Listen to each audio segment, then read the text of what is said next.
nesse momento, nesse exato momento que você está aqui comigo assistindo esse episódio, tem alguém falando de você. Como a gente faz o tempo todo com as pessoas, né? A gente se relaciona, a gente descreve uns aos outros e nesse exato momento tem alguém me descrevendo. E a grande pergunta para iniciar esse episódio, para me provocar aqui, é: você sabe como é que estão lhe descrevendo no mercado? Você sabe que atributo, que adjetivo, que expressão está em torno do seu nome para lhe descrever no mercado? Essa é uma questão assim fundamental do branding. Então eu queria que você ficasse comigo aqui nesse episódio que eu vou falar disso, da importância desse adjetivo, da importância dessa expressão em torno do seu nome. Então fica comigo aqui. Se você está me assistindo no YouTube, por favor, se inscreva no canal. É muito importante a sua inscrição para mim, porque ela é uma espécie assim de chancela, né, de que você está interessado nesse assunto, para eu poder trazer em novos episódios aqui novas reflexões sobre o tema das carreiras, sobre o tema da busca de sucesso, da busca de realização para as nossas marcas pessoais, sobre o tema que se resume como personal branding, que é a grande paixão da minha vida há 22 anos.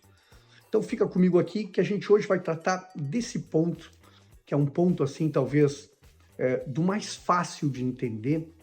Ele não é tão racional como a ideia de ter um plano para si mesmo, porque ele entra no campo das percepções, mas é um fundamento sagrado do branding, de que todas as marcas, de certa forma, têm uma representação nas nossas mentes, criada pelo branding, né?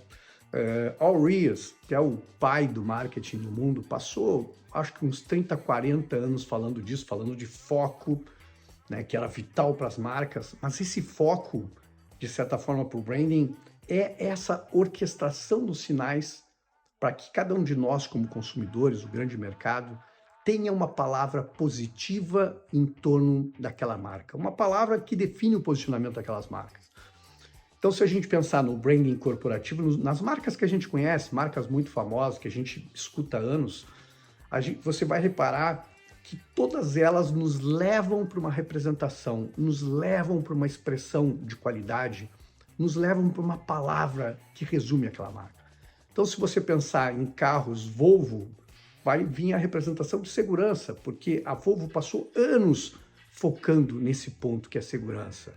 Se você pensar na marca Mercedes-Benz, ela está associada com prestígio, é uma marca de luxo que tem muitas qualidades, mas o foco todo está no prestígio da estrela de 3 pontas. Se você pensar em Coca-Cola, tem algo de diversão ali, né? Tem algo de alegria, de diversão com a vida que a Coca-Cola enfoca. Se você pensar nas roupas de aventura da Patagônia, você vai encontrar todos os indícios levando para a sustentabilidade, para a integridade da marca. Se você pensar em Harley Davidson, está associada com liberdade. Não está associada com potência, não está associada com desempenho, está associada com um estilo de vida, de viver a vida de forma livre, né, com liberdade. Então, todas as marcas bem trabalhadas nas nossas cabeças nos induzem, de certa forma, com a comunicação, com os sinais todos das marcas, nos levam, nos embretam para pensar num adjetivo positivo. E com pessoas funciona exatamente da mesma forma. Meu primeiro livro, que é Personal Branding, eu trato muito disso no capítulo 2, e funciona dessa forma simples. Nós todos, como profissionais, nós todos, como marcas pessoais, acabamos também sendo resumidos por algum adjetivo, e esse adjetivo, muitas vezes, a gente muitas vezes não tem intenção nisso, então as pessoas vão olhando e vão vendo os nossos sinais e vão nos definindo.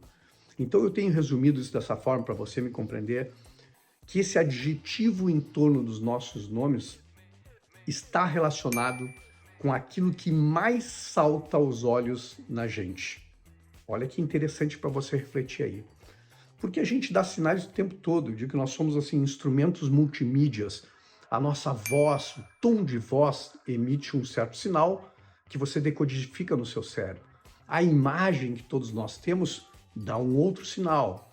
Mas o nosso caráter ao longo das nossas negociações, as nossas experiências, né? Tudo fala na nossa representação, levando para algum sinal. E aí, muitas vezes, aquilo que mais salta aos olhos das pessoas acaba sendo o nosso adjetivo. Então, um exemplo que eu gosto de usar, bastante simples para você entender o poder desse adjetivo e o poder dos sinais na construção desse adjetivo, é que muitas vezes a gente conhece gente que tem muita profundidade, que tem muito conhecimento, que sabe tecnicamente muito do assunto que trata como profissional, mas muitas vezes a imagem é tão forte que a gente acaba prestando mais atenção na imagem do que na profundidade. Tem outras pessoas, muitas vezes, têm uma bagagem muito grande de conhecimento, mas tem dificuldade no relacionamento, muitas vezes tem um gênio difícil, e a gente acaba enxergando demais o gênio e não o conhecimento. Nesses casos, muitas vezes que o gênio é muito forte, que a pessoa tem uma presença muito forte, aquilo funciona como uma espécie assim de muro colocado, e a gente acaba enxergando só o muro, e a gente não consegue enxergar aquilo que tem por trás desse muro, que muitas vezes são qualidades maravilhosas, mas que a gente acaba concentrando só naquilo. Muitas vezes, ao contrário, pessoas não têm tanto conhecimento técnico daquilo, mas têm um jeito tão especial, tão querido, tão empático, sabem se relacionar tão bem, que a gente releva a falta de conhecimento e a gente se concentra naquilo que é positivo. Então, quando isso é positivo, eu digo que funciona como uma vitrine, né, que atrai atenção para a gente entrar dentro da loja. E quando é negativo, funciona como se uma espécie de barreira que tampa, que fecha a visão para aquilo que a gente tem de bom.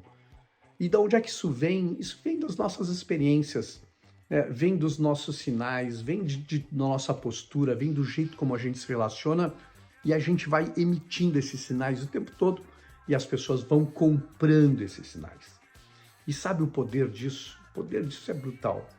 O poder disso é o poder de abrir portas, de nesse exato momento que estão falando de você, das pessoas estarem assim desejosas de lhe convidar para um podcast, de lhe convidar para uma palestra, de lhe convidar para ser sócio de um empreendimento, de quererem investir no seu negócio, de quererem lhe dar uma promoção. Se você é empregado, talvez nesse momento estejam pensando em como lhe convidar para lhe roubar daquilo, porque essa palavra tem um poder de multiplicação, de reverberar coisas positivas no mercado, de funcionar como um imã positivo. Ou o contrário, essa palavra tem o poder de fechar portas, de calar os convites, né? De não deixar que essas coisas aconteçam e de funcionar como uma grande barreira para a sua vida. Então, eu lhe convido a refletir, que isso é muito importante, sobre essa palavra que lhe acompanha a sua vida inteira e que vai lhe acompanhar até o final dos seus dias. E pensar que nesse momento, nesse exato momento, tem alguém falando de você e está usando esse adjetivo para lhe descrever. E isso tem um poder fantástico quando a gente consegue combinar isso com as nossas vidas. E eu acho que o grande espelho para a gente pensar é que, para a gente refletir sobre essa palavra, é que sua vida está fluindo bem, os convites estão vindo legais, se os feedbacks são maravilhosos, se as pessoas dizem que apreciam muito estar com você, se os convites acontecem para você o tempo todo, certamente essa é uma palavra positiva. Agora, se a sua vida está trancada, se você tecnicamente acredita que tem bagagem, que tem conhecimento, mas as coisas não acontecem como você gostaria, se as coisas estão trancadas, se as coisas não andam, né, se não reverbera essa coisa positiva lá fora, pense muito sobre isso. Tem muitas formas de você se avaliar, de você pensar, de você refletir sobre esses impactos e os reflexos sobre você. Porque talvez a coisa mais triste que possa acontecer com as pessoas é a gente passar lutando com a vida, a gente passar a vida inteira administrando atrito e não se dá por conta que certamente tem uma palavra negativa que está causando esse ruído lá fora, que está causando muitas vezes uma dissonância nas nossas vidas. A gente acredita que é uma coisa, mas a gente está sendo percebido de uma forma totalmente diferente lá fora. Então eu digo para as pessoas, se a vida está com algum problema, está travada e não está prosperando, preste muita atenção nos seus sinais, preste muita atenção no feedback das pessoas, preste muita atenção naquilo que eles dizem, mesmo que de brincadeira, mesmo que os amigos falem, né? Às vezes nos momentos de tensão as pessoas falam, porque ali tem algum indício disso ser negativo. E aí a gente pode fazer, a gente não tem controle total sobre o que as pessoas pensam da gente, mas a gente tem controle dos nossos sinais. E essa palavra é fruto dos nossos rastros, é fruto dos nossos impactos, é fruto das nossas experiências e, acima de tudo, fruto do como a gente faz as coisas. Pense muito nisso, eu espero que tenha feito sentido para você. Me deixe o seu comentário aqui e eu lhe espero no próximo episódio. Um forte abraço e até lá!